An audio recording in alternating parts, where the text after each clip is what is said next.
Le président Gordon des chemins de fer du Canadien national avait déclaré que trop peu de Canadiens français avaient assez de compétences pour devenir des cadres supérieurs. Sa déclaration mit en colère la population francophone qui, depuis des siècles, voyait les meilleurs postes toujours confiés à des Anglais. Extrait d'un documentaire de l'ONF sur la crise d'octobre, les événements d'octobre 70. Il n'y a plus d'écart réel entre les salaires des francophones et des anglophones, à toute fin pratique. Aujourd'hui, qu'en est-il de la propriété des entreprises, le fameux Québec Inc? Mathieu Dion, où en sommes-nous? Référons-nous à l'extrait du début. Aujourd'hui, celui qui dirige le CN, c'est un Québécois, Jean-Jacques Ruet, comme quoi les temps ont changé.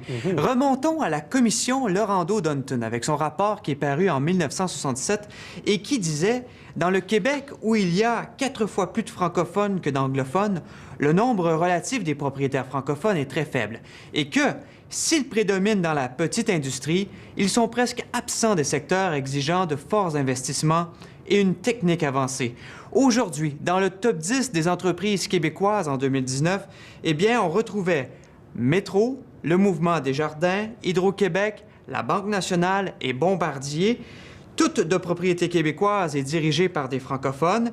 Et le Québec compte maintenant parmi ces milliardaires Alain Bouchard et Jacques Damour de Couche-Tard, le pharmacien Jean Coutu, Serge Godin de la multinationale CGI, Pierre-Carl Péladeau de Québecor, tous francophones.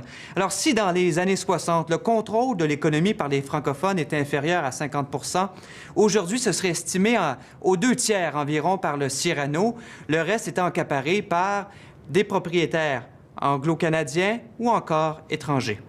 Le statut économique des francophones, Mathieu, a quand même donc connu une ascension importante depuis 1970, mais on observe qu'il plafonne depuis une vingtaine d'années. Qu'en est-il pour les entreprises?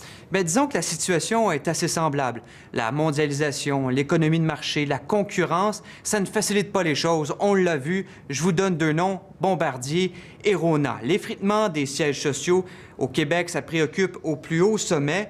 Mais le Québec Inc. croit qu'il est possible du moins de maintenir le statu quo en misant sur le Québec français, en misant sur l'innovation. Voici Louis Vachon de la Banque nationale, une institution financière fondée au 19e siècle par des francophones.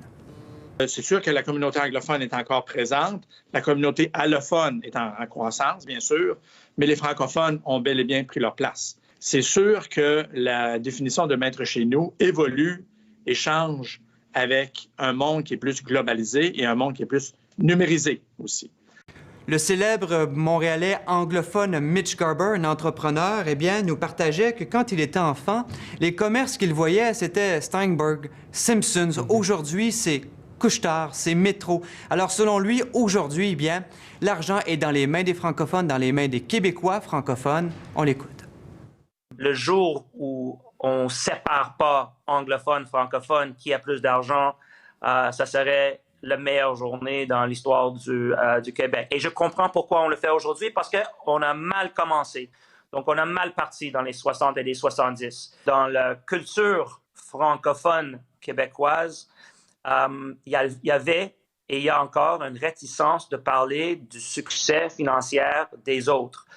Et ça, je pense qu'aujourd'hui, c'est une erreur parce qu'on a tellement de francophones succès.